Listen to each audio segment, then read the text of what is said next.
The Amazon Rainforest, Peru, Depths of Manu National Park, October 2021. The humid air clung to Sarah Miller's lungs as she watched her daughter, Sophia, just 7 years old, moving through the giant ferns and ancient trees with an unnerving ease. It was supposed to be a simple family nature walk, a weekend trip accompanying her father, Mark, on his engineering project in Peru. But what happened that afternoon at 2:43 p.m. would not only change their lives but would rewrite history forever. Sophia stopped abruptly. The little boy's green eyes locked onto a specific point in the dense vegetation where adults saw nothing but brush and vines. The noise of the jungle, the birds, the insects, seemed to be cut off by a knife. The silence was broken by a child's voice, yet one possessing an incredible certainty. "Mom, the sun gate is right here. Right behind these vines, where the jaguar breathes." Sarah gave a strained, tired laugh. "Which gate, sweetie? There are only trees and flies here." "No, Mom. My father buried the gold discs here before the priests arrived. We hid them when the men in metal clothes crossed the river." Sophia pointed to the ground, to exact coordinates, as if she could see through meters of solid earth with X-ray vision. "They are exactly 14 meters down. Under the great obsidian altar. I remember. I remember that day. I remember." Those 2 words made Sarah's blood run cold. Her 7-year-old daughter had just claimed to have memories of the fall of the Inca Empire, a civilization destroyed 500 years ago. "Sophia, you've never studied this at school. You've never read Inca history. How do you know that?" The little girl looked at her mother with a gaze too mature, too sad, and too haunting for a child. "Because I was there, Mom. I smelled the smoke when the temple burned. I was there."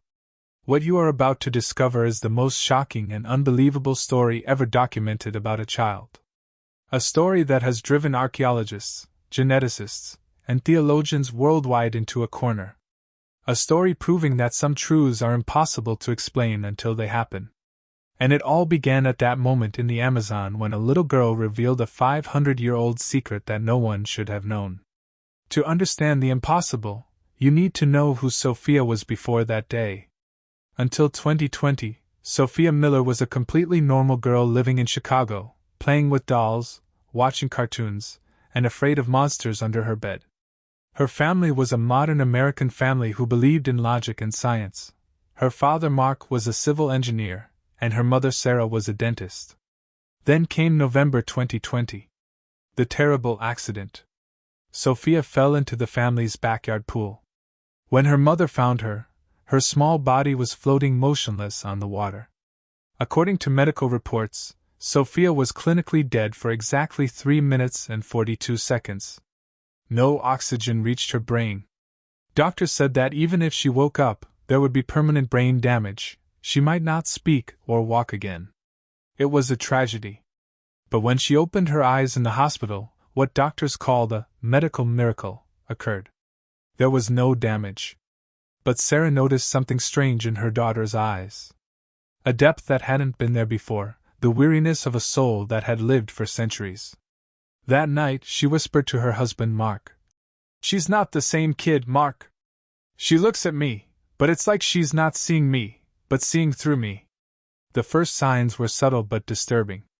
Sophia began to draw constantly. But these weren't typical children's drawings: suns, stick figures, houses. Sophia drew complex geometric shapes, sharp peaks resembling the Andes Mountains, men in long tunics, and always 3 shining gold discs. "What is this, Sophia?" Sarah asked one day. "This is my old home," Sophia replied with chilling spontaneity. "Where I hid the key to the temple." However, the event that changed everything happened on February 15, 2021. The family thought Sophia's strange behavior was a form of PTSD and decided to take her to the Field Museum in Chicago to distract her. There was a temporary exhibition. Ancient Americas and the Incas. Sophia didn't scream at the mummies or run to the gift shop like other children. She walked past the gold masks and ceramic pots with the seriousness of a director inspecting her own belongings. Then, they reached the Royal Treasures room. Sophia stopped abruptly in front of a glass display case. Inside was a black obsidian mirror of unknown origin with strange carvings. The museum label read, "Ceremonial mirror, purpose unknown." The little girl's eyes welled up with tears, and she began to sob uncontrollably. "They touched it!" Sophia screamed, banging her small hand against the glass. Tourists turned to stare. Sarah, embarrassed, tried to quiet her daughter. "Sophia, please calm down, it's just an old stone." "No!" Sophia yelled, her voice echoing through the hall. "This stone was only taken out during the full moon. High Priest Atahualpa gave this to me and told me never to look into it in the sunlight. They defiled it. Did you erase the map showing the way to the Sun Library?" At that moment, Dr. Alan Grant, the curator of the exhibition and a renowned professor of anthropology, walked over. His face was pale. "Excuse me, ma'am," he said, his voice trembling. "Did your daughter just say Sun Library?" "Yes, she's just a child, she has an active imagination," Sarah replied. Dr. Grant looked at Sophia with a mix of fear and fascination. "We analyzed the microscopic carvings on this mirror with laser scanning just last week. It hasn't been published anywhere yet. The carvings are indeed a map, and they describe the path to the Lost Sun Library. It is impossible for your daughter to know this." The museum experience was the final straw for the Miller family. This was no longer a child's imagination. Sophia stopped eating, she only wanted corn and quinoa. At night she spoke in her sleep in a dialect of Quechua, the language of the Incas, spoken 500 years ago, now considered extinct. "I have to go home," she repeated every day. "The discs are calling me. The earth is restless." Mark, a man of logic, couldn't bear to watch his daughter fade away. "We're going," he said. "We will go there, find nothing, and this nonsense will end." In October 2021, they landed in Cusco, Peru. From there, they hired a local guide named Mateo. Mateo was a man who had guided in the Amazon for 40 years, knowing every tree and every stone. But from the moment they entered the jungle, the leader was not Mateo, but Sophia. The little girl moved through the dense, untouched jungle with incredible confidence, without a compass. While the adults struggled with the heat and insects, she walked as if strolling through a park. "Not this way," Sophia said, rejecting the path Mateo was clearing. "The riverbed changed 300 years ago. The old King's Road passes behind those rocks." Mateo was in shock. "This is impossible," he whispered to Mark. "That path was closed during the earthquake of 1950 and erased from all maps. There is no way a child could know this." And finally, they arrived at that moment, the moment from the beginning of this video. Exactly 14 meters down. A heart-shaped chamber. Mark took out his handheld GPS coordinates. 12 degrees 48 minutes south, 71 degrees 24 minutes west. The middle of nowhere. Guide Mateo examined the rocks Sophia pointed to. "The arrangement of these rocks is natural," he said, his voice shaking. "But the color, it's different. It's as if they were moved here centuries ago." That night, camping under the pitch-black canopy of the Amazon, the Miller family had the most terrifying experience of their lives. At 3:17 a.m., Sarah woke up to strange noises. Sophia was not in her tent. She was sitting outside, cross-legged next to the dead embers of the fire.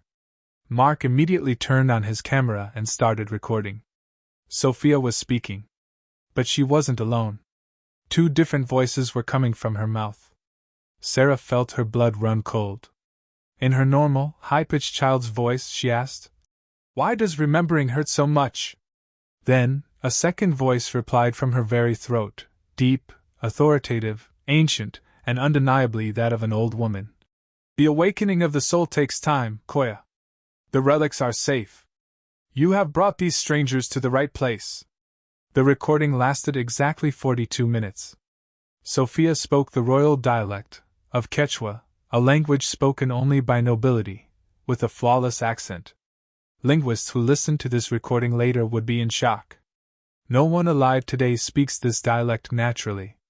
At the end of the recording, Sophia woke up as if nothing had happened.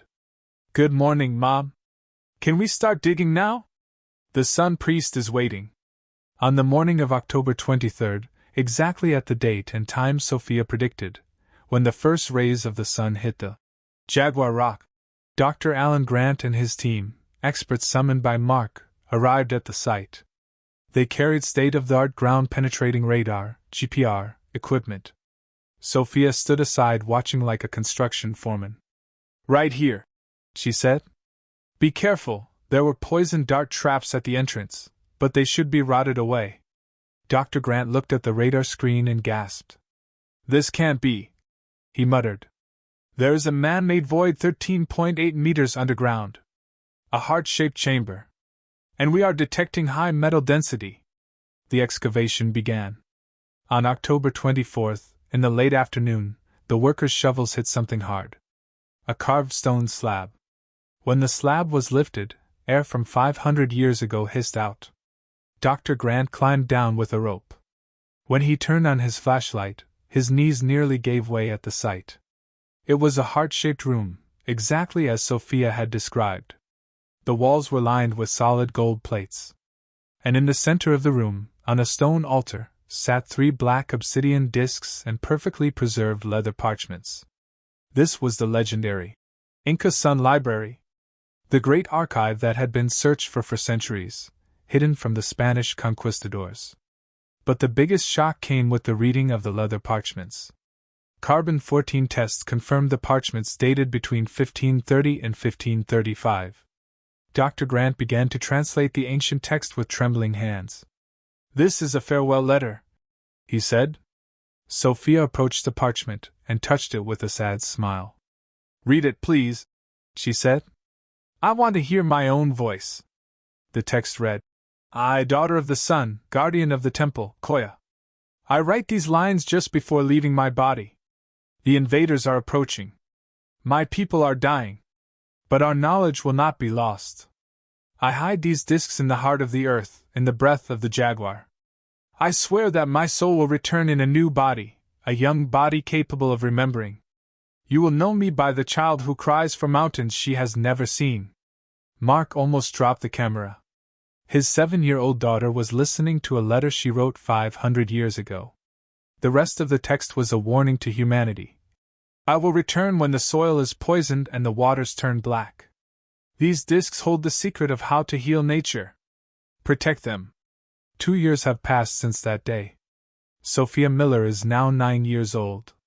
Koya's discs. And the parchments are on display in a special section of the National Museum of Peru, behind armored glass. Scientists are still trying to decode the astronomical data on the discs. But Sophia's story doesn't end there. Since the excavation, similar reports have started coming in from all over the world.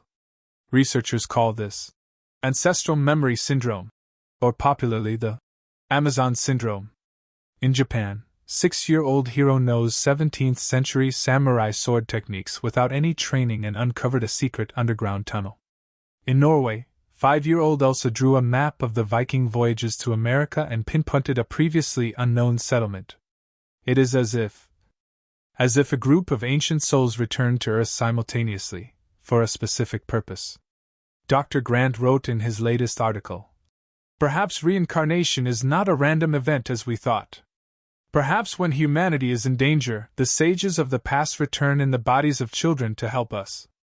Sophia now lives a normal life. She goes to school, she plays volleyball. But every year on June 21st, the solstice, she looks at the sun from her window and smiles.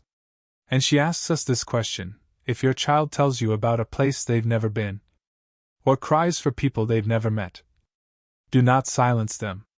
Listen.